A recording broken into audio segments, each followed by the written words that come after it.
When I moved into Jenna's house, I told myself it was temporary. A stopover. She had just finalized the divorce, and Brady, 14 and soft with silence, was too quiet for her liking. She called me twice in 1 week, then once more just to say, "It would mean a lot, Mom. Just until things settle." I sold my lakeside cottage that autumn. A small blue house, tucked behind cedar trees, with rust-stained sinks and a garden that never quite yielded tomatoes. It wasn't grand, but it was mine. The sale went quickly. I packed my linens into plastic tubs, wrapped up the good dishes, and left behind the old rocker I couldn't bear to move. Jenna welcomed me with a hug at the door and a tired smile. Brady mumbled hello, one headphone still in. My room was the converted office downstairs, small, but with a window.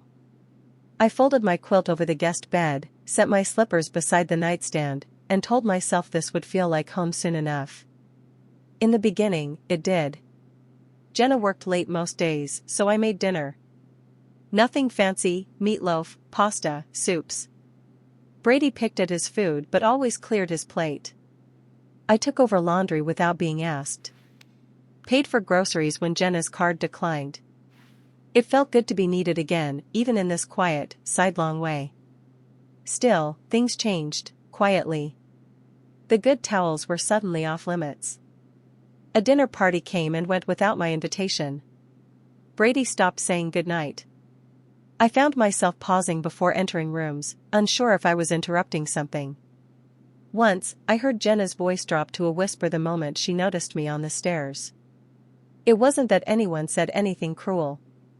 But the warmth in the house had cooled. Like stepping into a room just after someone's blown out a candle. I couldn't name it then. Only feel it in the small things, folded napkins left unused, shared jokes I didn't understand, and a birthday card that never arrived. The silence hadn't grown loud yet. But it had started to sharpen.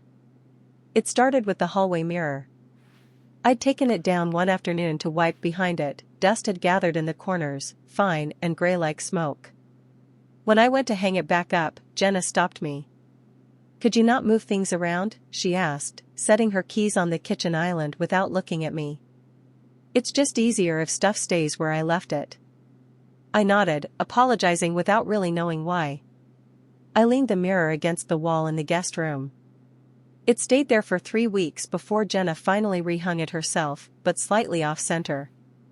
The second time, it was the towels.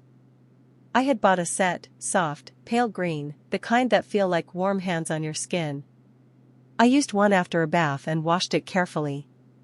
The next morning, Jenna knocked on the bathroom door and said, not unkindly, "Hey, let's keep the new towels for guests, okay?" I wanted to laugh. Who was I, if not a guest? After that, I started noticing other things. Small things. My casserole dish was always returned to the cabinet slightly damp, like no one had bothered to dry it. Brady began referring to me as she in conversations, even when I was in the room. The laundry, once shared casually, became divided.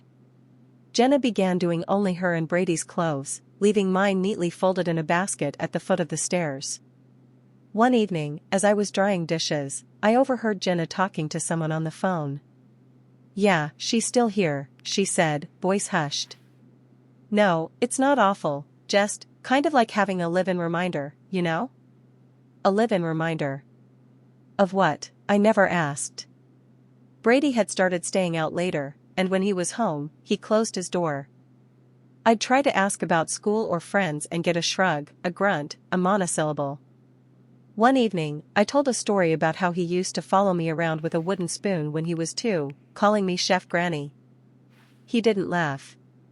Just rolled his eyes and said, "Okay, that's enough," before standing and leaving the room. At dinner, if we ate together, he picked through his food like it was a chore. Jenna barely looked up from her phone. One Sunday, I made cinnamon rolls from scratch, something I hadn't done since before my husband died. I set the table, warmed the plates, even used the cloth napkins Jenna kept in the drawer marked occasional. No one came down. When I finally went upstairs to knock, Jenna opened the door halfway. "Oh, Mom," she said. Sorry, I told Brady we'd grab breakfast out. You didn't have to cook. I just thought it'd be nice, I said, quietly. Well, we'll be back in a bit.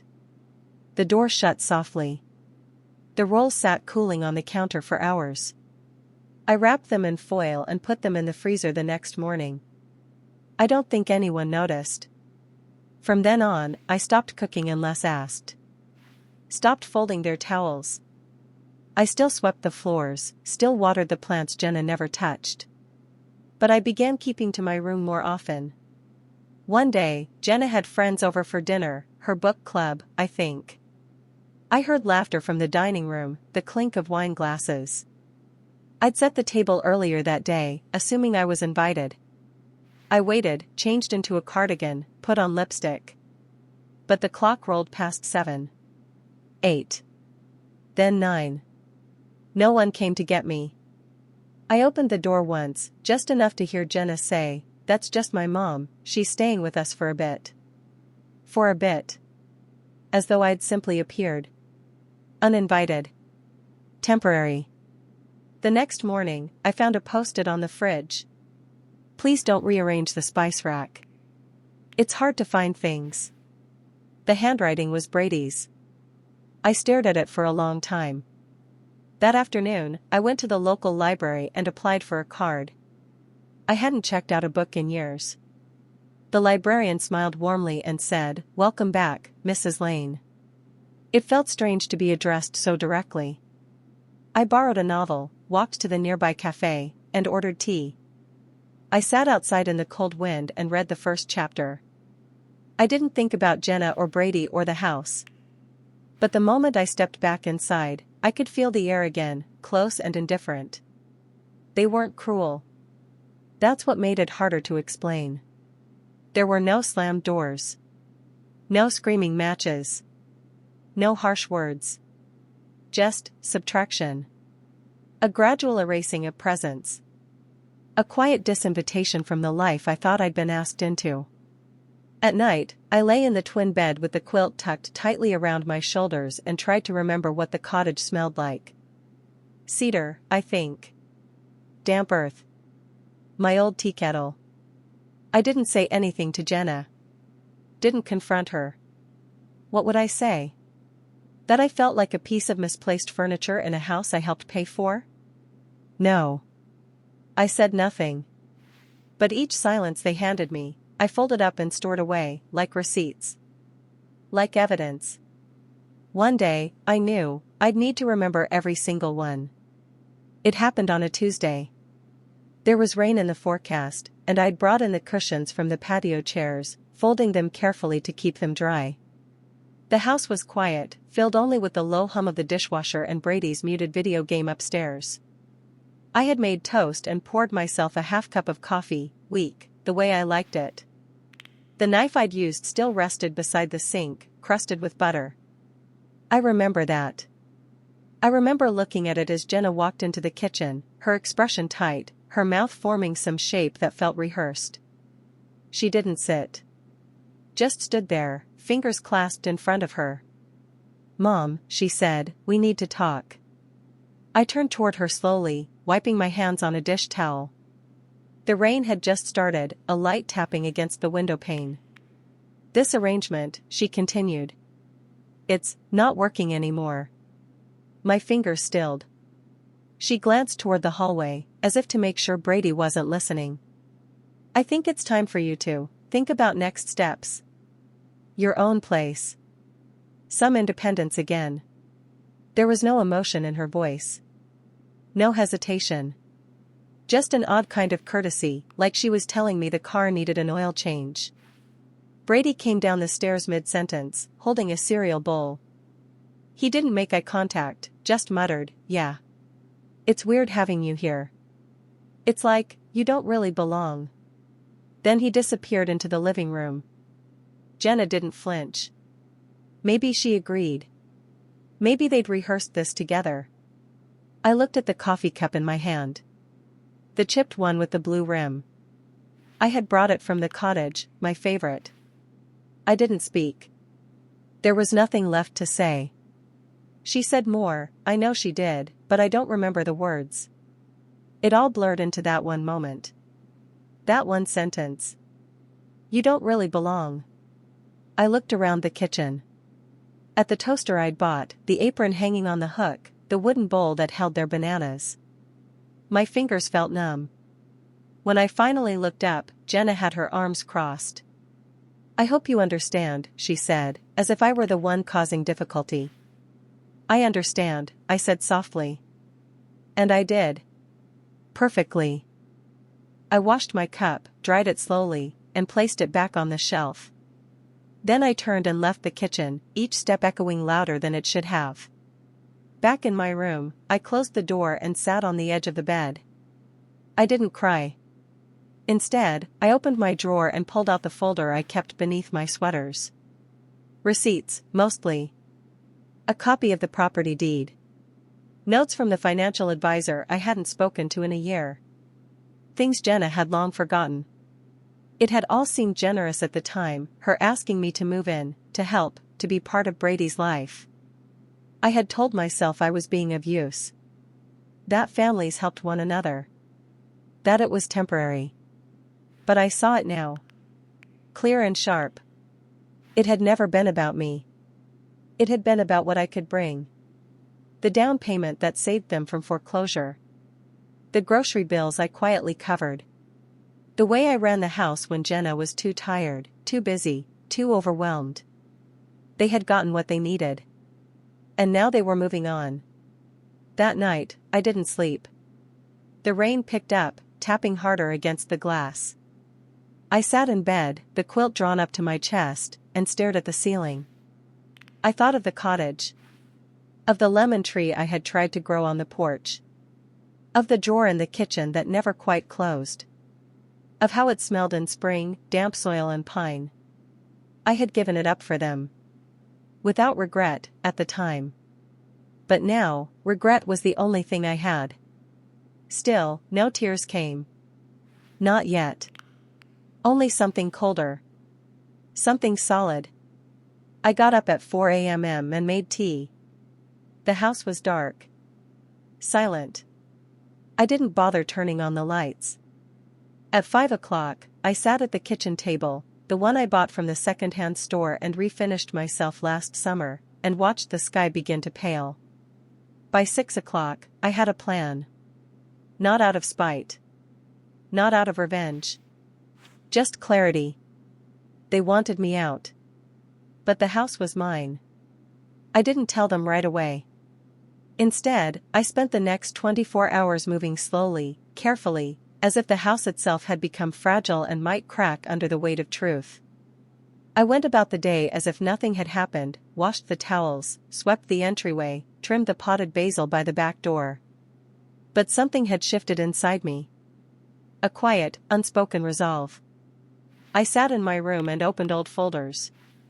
Legal papers I hadn't looked at in a while, deed transfer documents, loan forgiveness letters, correspondence from the bank. I reread the email from the realtor, the one that had confirmed the title in my name after Jenna's mortgage was denied. Back then, she had cried on the phone. I'll pay you back, Mom. I promise. We just need time. I told her it was fine. That we're family. That there was no need for repayment. I don't remember if she ever said thank you. Now, those documents felt different in my hands. Less like gestures of love, more like proof. They didn't warm me. They steadied me. That night, I lit a candle in my room. The scent was lavender, one of the last gifts from Brady before he stopped calling me grandma and started calling me her. The flicker of the flame reflected in the window pane. I watched it dance against the dark glass while Jenna and Brady moved through the house above me, their laughter now distant, hollow. I didn't feel part of it anymore. In truth, I wasn't sure I ever had. Before bed, I folded my clothes with deliberate care, setting tomorrow's outfit across the chair, pressed slacks, a blue blouse. The same blouse I'd worn the day I signed the papers on this house. I had dressed nicely for the bank, thinking dignity mattered even in private transactions. And it had, I realize now. Dignity is all you really own when everything else is shared, borrowed, or given away. In the morning, I woke early again. I moved through the kitchen as Jenna rushed around getting Brady off to school. They barely noticed me. Jenna dropped her keys, muttered under her breath, and spilled a splash of coffee on the counter. I wiped it up without being asked. She didn't see me do it. When they left, the house was quiet again. I stood in the doorway of the living room, looking around, not with sentimentality, but with distance. The curtains were mine. The rug was mine. Even the dining chairs were from my old cottage. It had always been my house. I just hadn't let myself believe that. By noon, I had called the bank. Not to threaten anything, just to confirm. The property was still fully in my name. Jenna had no legal claim to it. The insurance, the taxes, the upkeep, it was all filed under Olivia Lane. I let that sit with me. I spent the afternoon taking inventory. Not of things I could remove, but of what they had assumed was theirs. The guest bedroom, the garden shed, the office furniture. All bought by me. All quietly absorbed into their world, repainted and renamed. At 4, I pulled a folder together. Nothing dramatic. Just copies. Neat. Clean. The house smelled like reheated soup when Jenna came home. I waited until she'd taken off her shoes and set her bag down before I spoke. "Jenna," I said, my voice calm, "do you have a moment?" She blinked, surprised. Sure. What's up?" I placed the folder on the kitchen island. She looked at it without opening it. "What's this?" I gestured to the contents. The deed. Tax receipts. Insurance papers. I thought it might be good to clarify something. She didn't move. "This house," I said, "is mine." Her mouth opened, then closed. "Mom, I don't understand." I nodded. "You asked me to leave. I wanted to be sure you remembered the terms under which I moved in." She picked up the folder now, flipping through pages, her eyes scanning. "That was years ago." "Yes. You said." "I said I was helping," I interrupted gently. "And I did." Jenna swallowed. Her voice had turned careful. "I didn't mean." "Look, things had just been tense, and Brady's at a hard age, and—" "It's okay," I said. "You were clear." I didn't raise my voice. I didn't accuse. I just stood still in the same kitchen where I'd once taught Brady to crack eggs into pancake batter, where I'd wiped Jenna's tears after the divorce.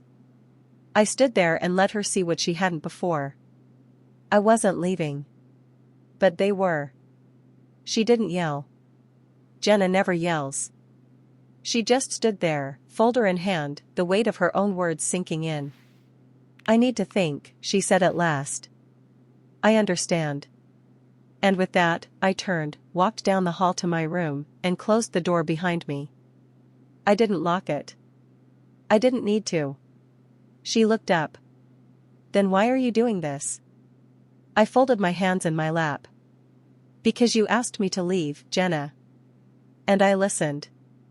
A long silence stretched between us. The kind that hums at the edges of comfort. "You didn't have to pull out the deed."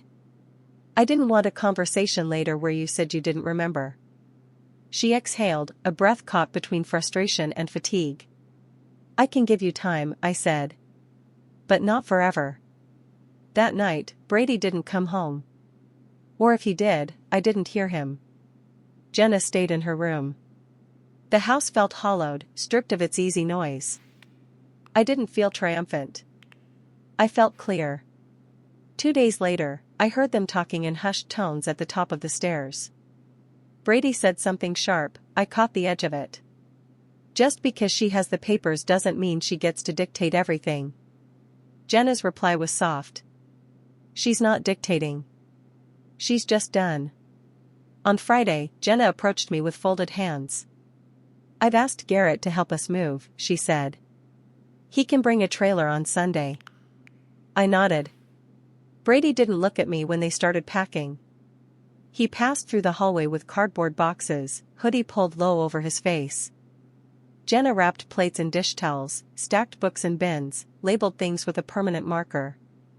I watched them disassemble their world, the one I had helped build. They took the couch, the TV, most of the kitchenware. I let them. Only once did I speak. "Leave the table," I said. "It was from the cottage." Jenna hesitated, then nodded. "Of course." By the end of the weekend, the house had gone quiet again. Not empty, just still. A stillness not born of neglect, but choice. As they rolled the last suitcase to the door, Jenna turned to me. "I don't know how we got here," she said. "I do," I said, gently. "But it doesn't matter now." Brady mumbled something that might have been goodbye. I didn't ask him to repeat it. They stepped outside, into the gray light of a late Sunday, and drove away. I stood at the doorway until the sound of the car faded, until the air settled again like dust after a storm.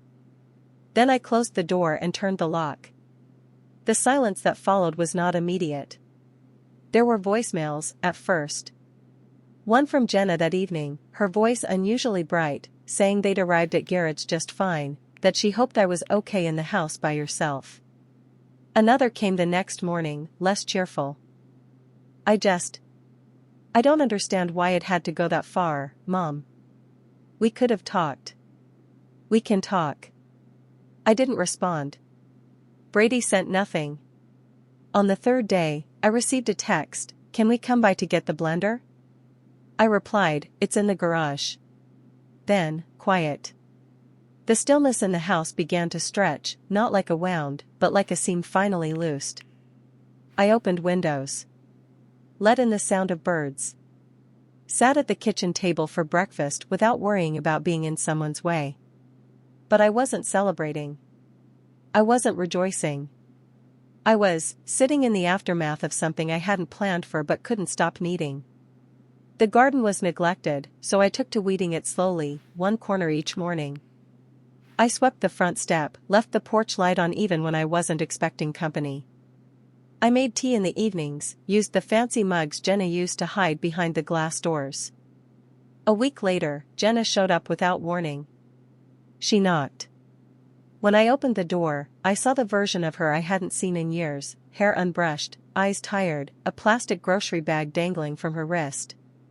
"I brought you some things you might have missed," she said, holding it up. Inside, an old scarf, my church gloves, and a half-used hand lotion I'd forgotten in her bathroom. I took it without a word. She didn't leave. "I'm not trying to manipulate you," she said. I miss how things were." I tilted my head. "Which things?" She looked down. "I don't know."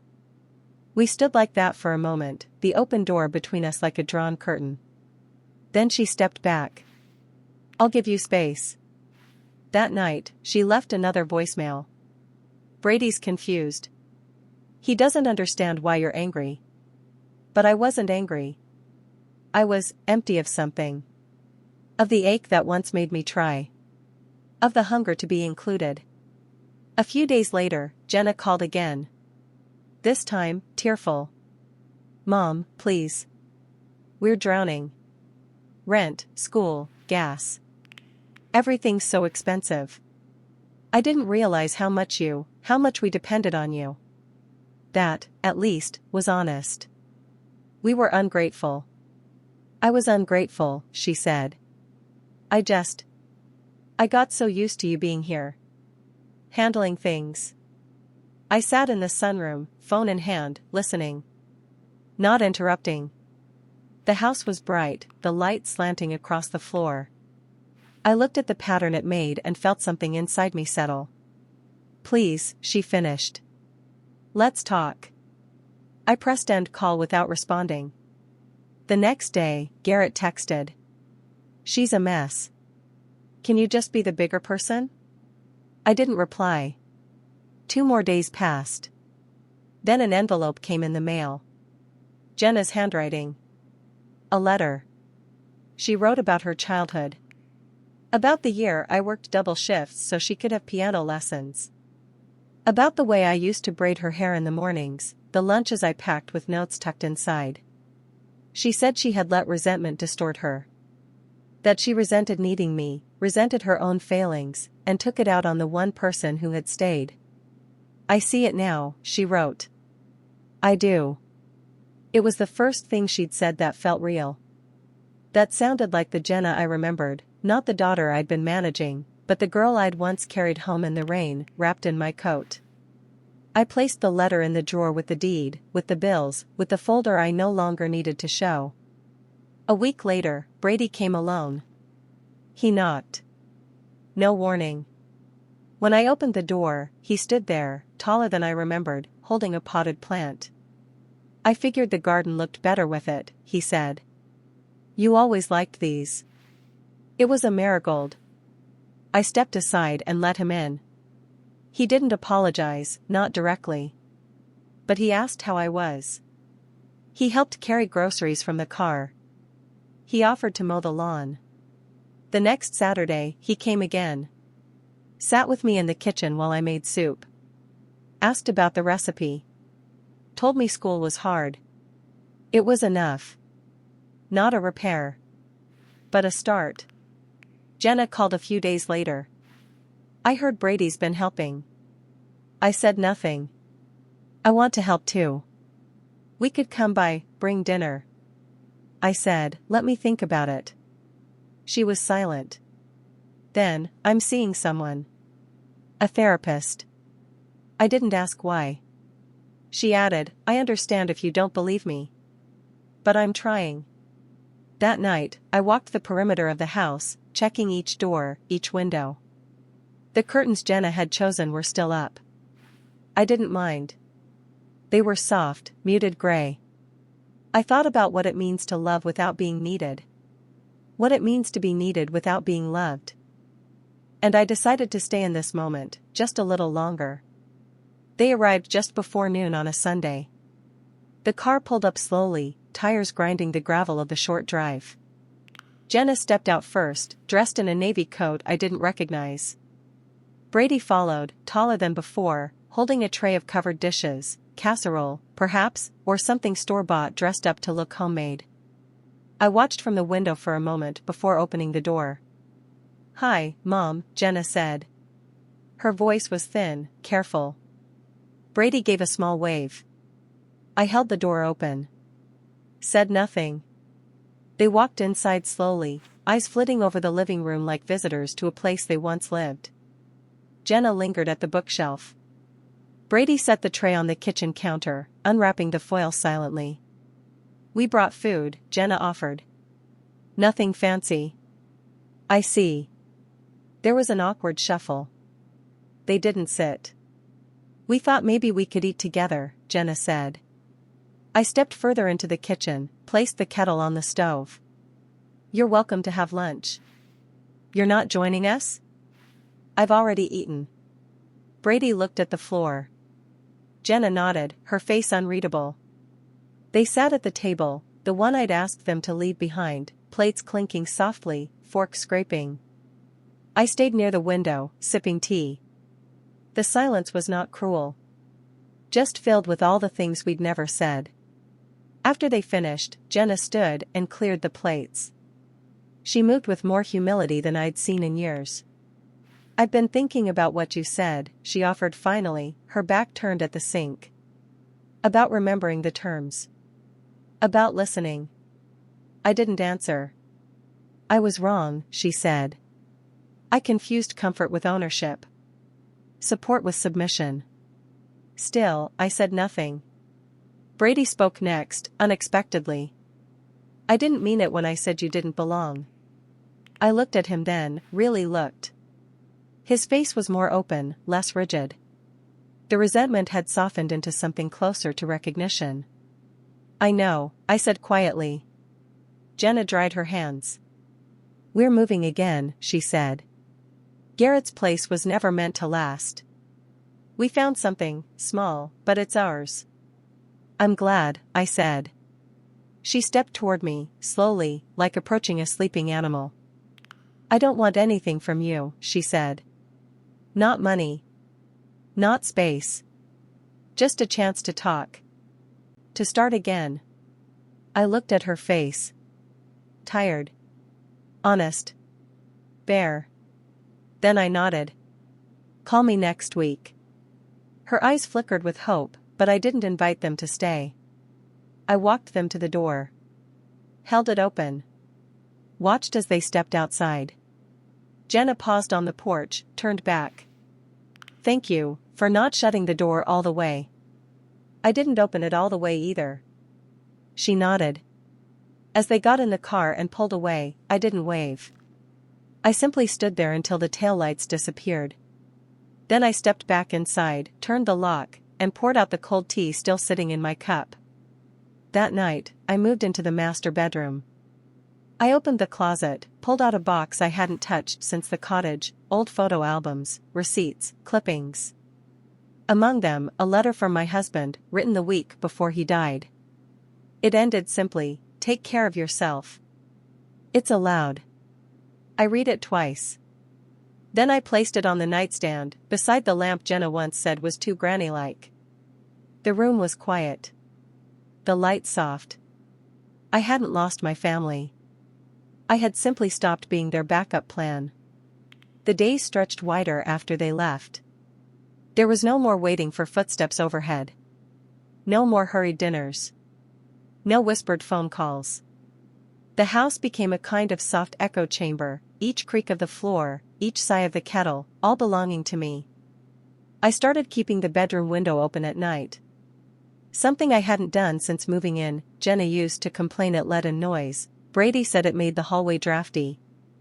But I liked the sound of the wind brushing against the trees, the distant hum of passing cars. It reminded me that the world still moved, even when people didn't. In the mornings, I lit the stove slowly. Made porridge the old-fashioned way. Sat with my back to the wall and watched the sun climb across the linoleum floor. I didn't rush. There was no one to accommodate, no schedule to bend toward someone else's needs. I unpacked the last of the boxes I'd hidden in the garage, linens from the cottage, photo albums, a ceramic angel my mother gave me when Jenna was born. I dusted them off, gave them quiet places in corners, on shelves, on the small dresser in my room. I began to reoccupy the house. Not with noise, but with intention. The espresso machine that Jenna used to call hers now sat proudly on the counter, plugged in and humming. I learned how to use it, watched videos, read the manual, practiced until the milk foamed just right. I laughed the first time I made a perfect cappuccino. Not loudly, just a quiet chuckle that echoed across the kitchen tiles. That was the morning I moved the family photos off the main wall. Not in anger, not in erasure. I placed them in a small wooden box, tucked in a drawer. In their place, I hung a watercolor of the lake behind the cottage, painted by a neighbor years ago, traded for a basket of muffins. It looked better there. Lighter. In the afternoons, I walked. Just small loops around the neighborhood. I waved at neighbors I barely knew before. The woman with the black Labrador, the man who always wore mismatched socks. People who saw me not as Jenna's mom, but simply a figure moving gently through the day. I brought a book to the cafe and sat near the window. I wasn't reading, most days. Just watching the light shift. Listening to the cups clink, the soft murmur of strangers' conversations. No one needed anything from me. That alone felt like oxygen. I didn't stop loving them, Jenna and Brady. But I stopped needing them to make space for me. That was the difference. Love without placement is still love. Just quieter. Just smaller. Jenna did call, as promised. It was a short conversation. She told me about the new place.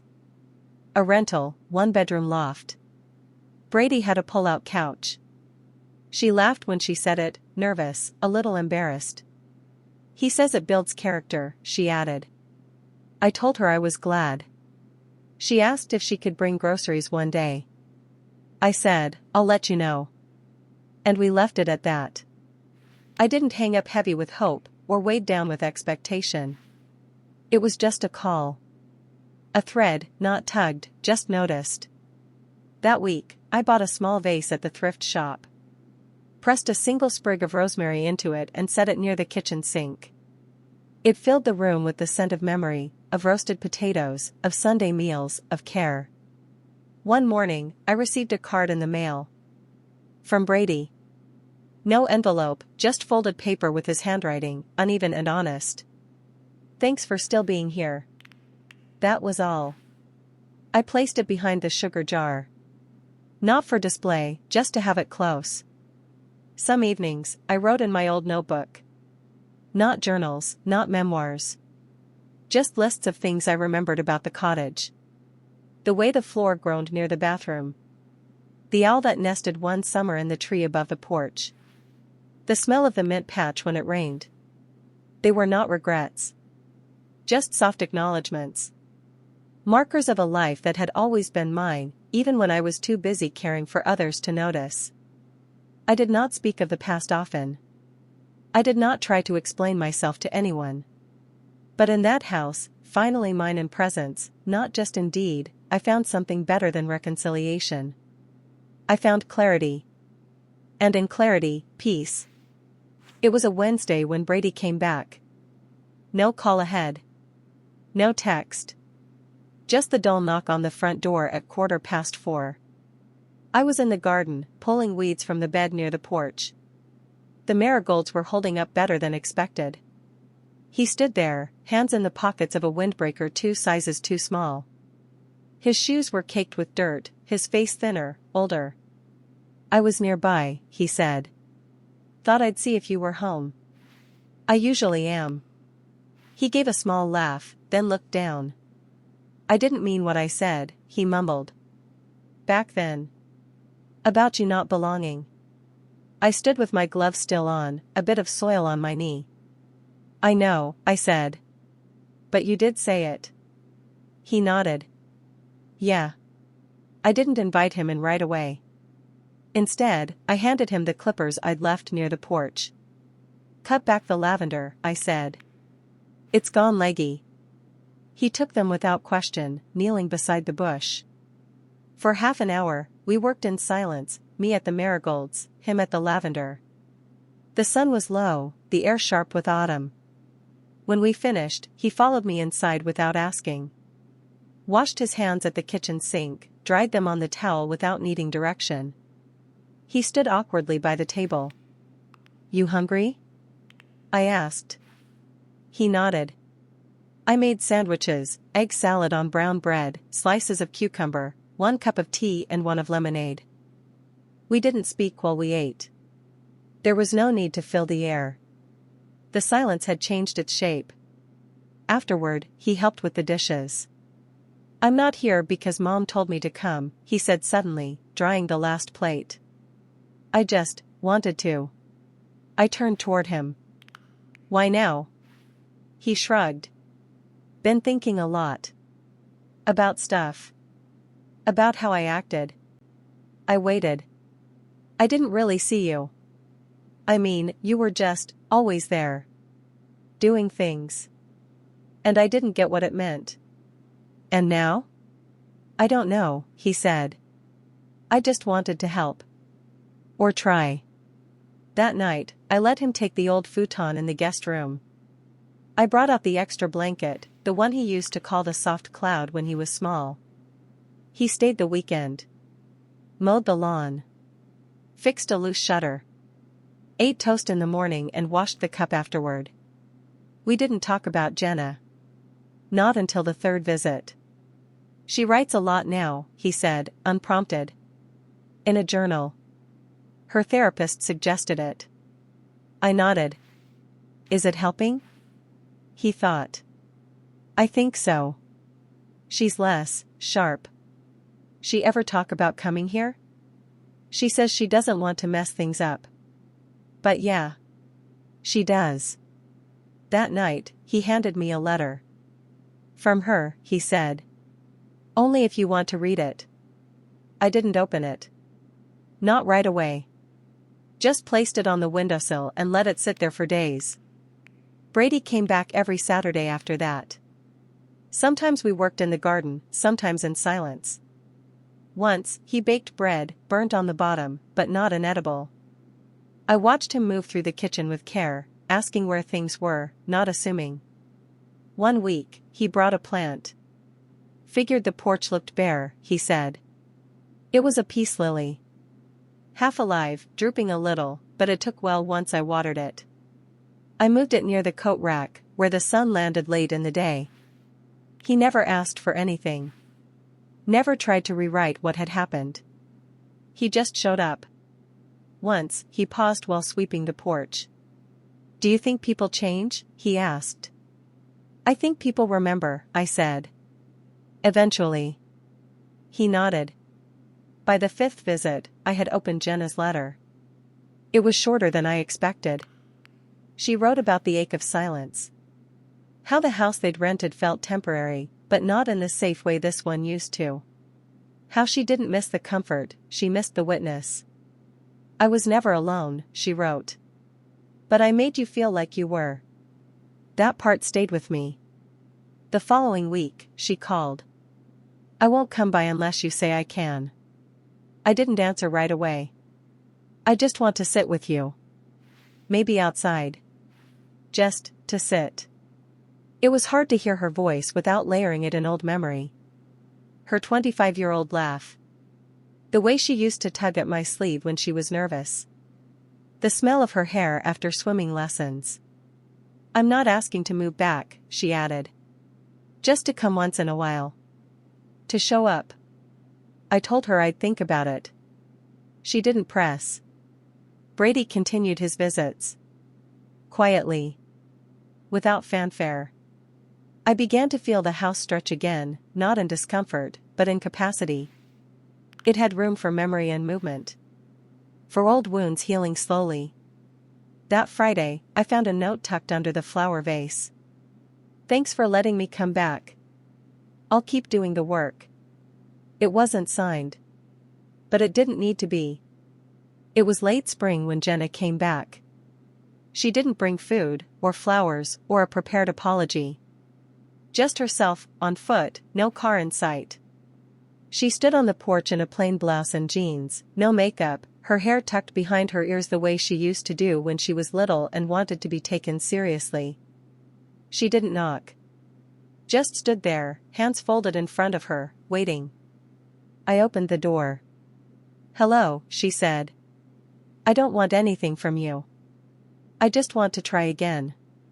This time, without control or guilt. I didn't answer immediately. I watched her, steady and quiet. She looked thinner. Not from hunger, but from carrying too much of something invisible. Behind her, the road was still. Somewhere down the block, someone was mowing a lawn. The sound buzzed softly through the air. "I'm not asking to be your daughter in the way I was," she said.